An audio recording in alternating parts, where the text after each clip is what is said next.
Hello everybody, Dude in a Room coming at you again with another video. This is a follow-up to my previous about modding the Xbox 360 with the USB. This is going to be like stuff to do after you've done that, such as like how to unlock DLCs, like how to get them to work on the Xbox, how to transfer games over the network or from your USB, just stuff like that. This video might be a little all over the place. I had quite a couple issues when doing this, when doing like some of the stuff. So I'm going to leave a couple of the issues I had in the video just in case if you guys experience like a similar issue, maybe that will help you. Because I had quite a few. It seemed like everything that could go wrong went wrong when making this video. So yeah, without further ado, let's get into it. And I'm going to show you guys some files and some setup stuff that you need to do prior to plugging it back into the 360. Let's get to it. Okay, everybody. So picking up from the last video, if you go ahead and plug in that USB back into your PC, this is what it should look like. Something like this, what the files we set up the last time. But we're going to want to go ahead and go back into this launch.ini file real quick. And we're just going to want to check for a couple things. So, for example, we're going to scroll down. We're going to check these plugins right here. We want to see these two already set up. They came pre-set up, so they should already be filled out there, which is nice. As you can see, those files are on the root of the USB. And if you don't have these here, just go ahead and copy them like how I have here. Just type it like that, exactly like that. And yeah, so we'll move on to the next thing. So the next one is going to be this FTP serve. This is how we're going to transfer games from our network over to the Xbox to make things easy. And so we'll change this false to a true. And then we're going to want to keep scrolling and check something else. We're going to look for a setting called live block, which should already be enabled by default. Yep, here it is. It's already enabled, so we got nothing to worry about. But this is basically going to stop your Xbox from connecting to Xbox Live and such. However, a quick note is for the Wi-Fi users out there, or, even if you're using an Ethernet cable, you do want to make sure your console is offline when you are running the USB exploit. This is mostly for the fact that if you have any modified files on your hard drive, that way you do not get banned. So once we do that, we can go ahead, file, save, and we can close out of the launch.ini file. And now for the next step, we are going to want to click some links I have provided in the description below. The first one will be this XM360. You're going to want to go ahead, head over to that and download that. And then another link I have provided is something called FileZilla. This is how we will transfer our games over the network to our 360. I will download the client, and I'm on Windows 64-bit, and I'll go ahead and click the first one there and let it download. There we go. Okay, so once you have downloaded those two files, you can go ahead and extract the XM360 folder using WinRAR. You can use whatever you want though. So after you've extracted that, we will go into our USB and we will create a new folder in here. This is going to be something we'll add into a path for Aurora. So we call it something just like homebrew or whatever you want, Don't really matter. Go in here, drag and drop that XM360 in here. So then we'll just eject our USB and go back to the Xbox. Alright, so we can go into settings, come down to the modules tab, confirm that dash launch is in fact running. Then after that we can go back and we can just plug in our Ethernet cable, and then we'll come up into the settings again and click download on assets. And this should start downloading all of our covers here. And as you can see, our covers are currently downloading, which is pretty cool. Okay, so I know I'm going a little bit out of order here, but I forgot something for my Wi-Fi users.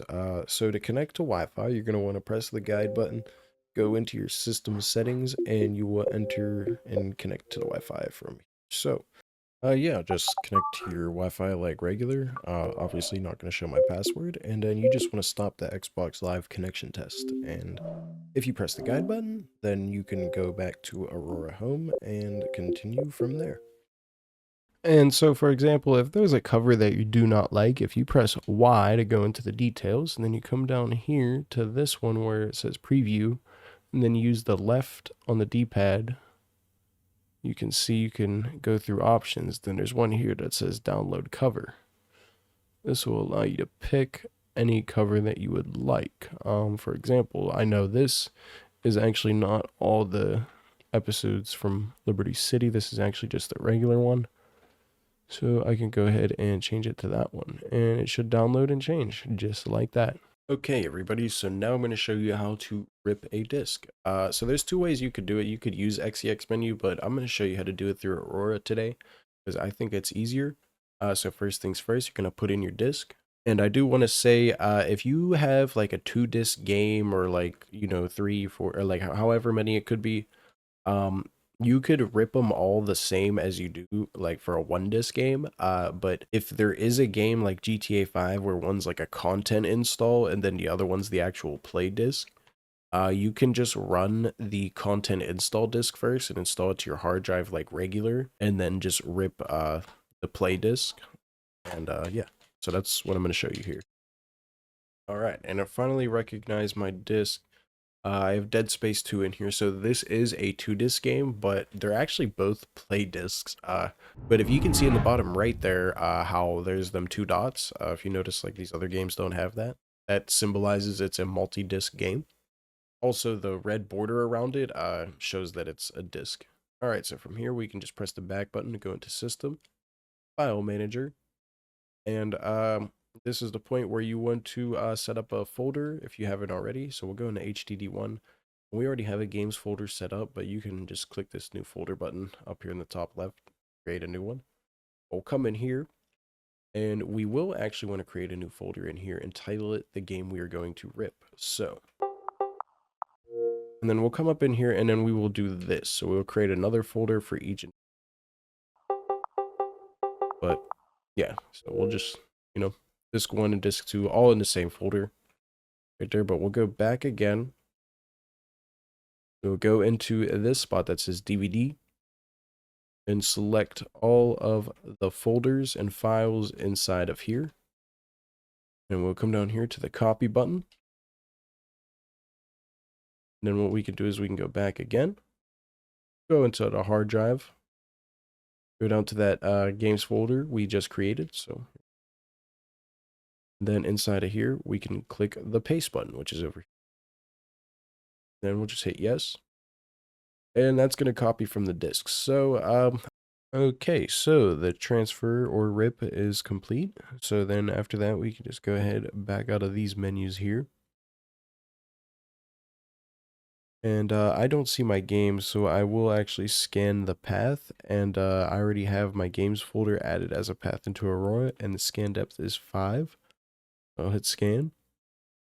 And then there we go. We got the game showing up. The cover should download in a second here. And there we go. I removed the disk, and yeah. So game's still here, but this is only disk 1. Okay, so if you planned on using a USB to transfer games, you can actually just stay on this screen right here and then go ahead and unplug your USB from the Xbox and plug it into your PC.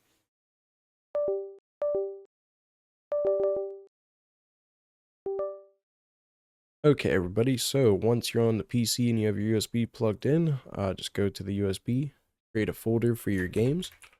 And now you will need to note that you do want to extract an ISO image. So like if you have a game that's an ISO image, you want to make sure you extract it first so that way you get the folder. And this does include the default.xex file in there.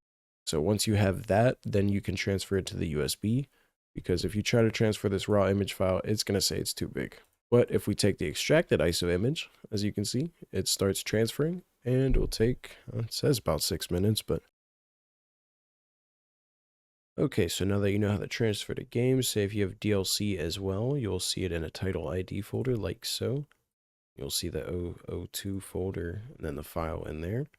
What we will do with that is we will come up into content, and then this 16.0 folder, come up in here, and we will just dump that file right up in there like so.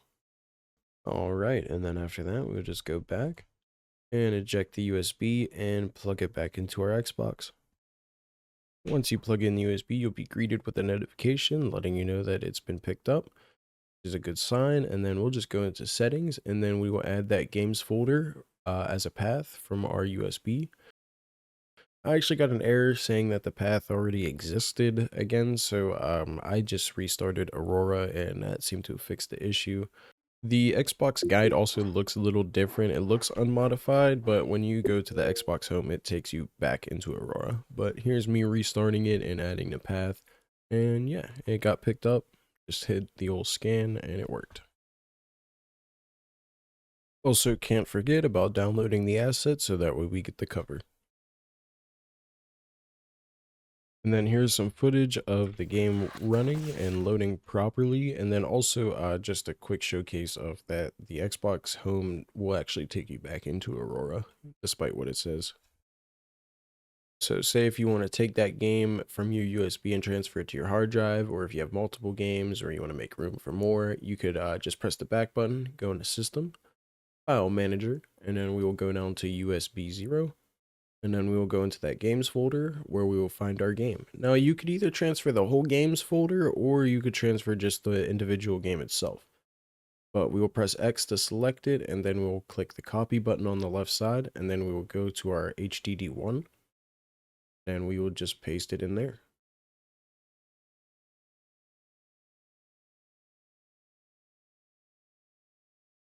Okay, so now real quick, we're going to cover title updates. So you press start to go into settings. And then if you come down to profile, you will notice this thing over here that says Unity connection. By default, it is not enabled, but this is where you're going to have to go back to the PC side of things. And back on the PC side of things, you will go to this website called XboxUnity.net. And then you'll come over here to register, and you will go ahead and register with some totally legit information.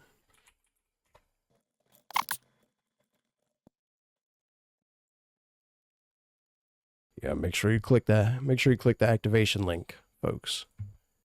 Yeah, so the first time I did this, I didn't actually click the activation link. So just check mark the Unity connection, make sure it's enabled. Go ahead, type in that fancy username you created.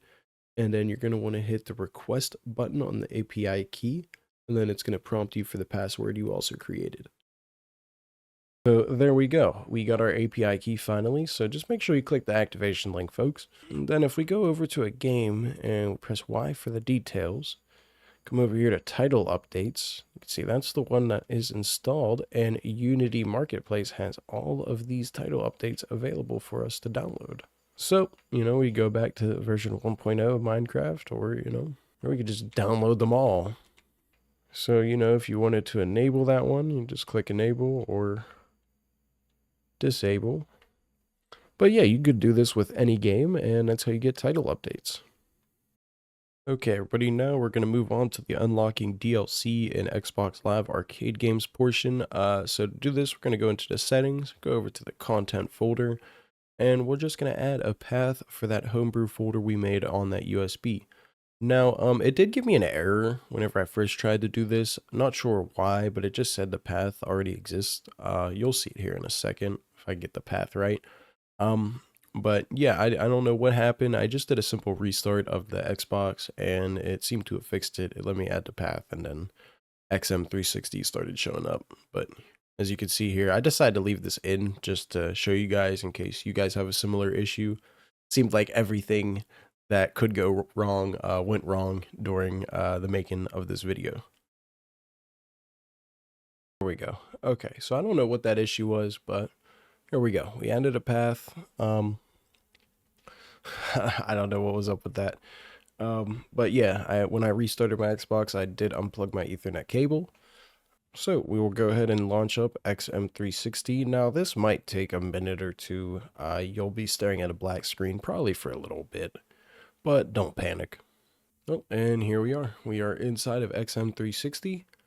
And as you can see, it's a fun little menu here. Press RB, go to XBLA or GOD downloads. We will hit scan all. And it's going to find all sorts of goodies. So as you can see, it's saying it's found DLC and Xbox Live Arcade. Title updates, game saves, we'll just ignore that for now. We don't really care about that. But for people that are unable to play their Xbox Live Arcade games or DLC and such, this is how we're going to solve that issue. So we will come down here to this button that says Unlock XBLA, or if you just want to do specific games, you know, if you come down here, like you see this one, like Minecraft Xbox 360 edition, this is probably going to be stuck in demo mode since it is locked, but we'll come over here, we'll hit unlock XBLA, and that is going to go ahead and unlock it for us. So we should be able to play it. There we go, unlock 2 Xbox Live Arcade files, and if we take a look at Minecraft, it is currently unlocked, which is a good sign. That's what we want to see. And then we could also come over here on the left, and we can hit Show DLC.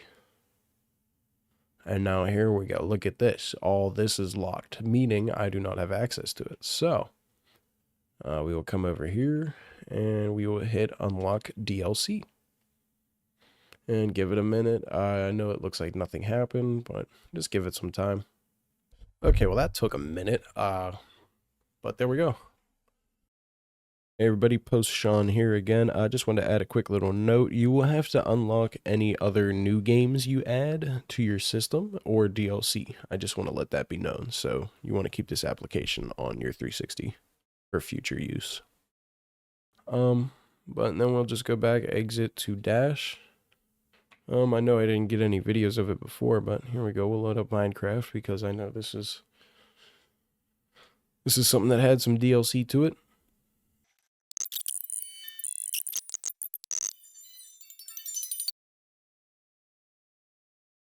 Well, it really just froze up on me.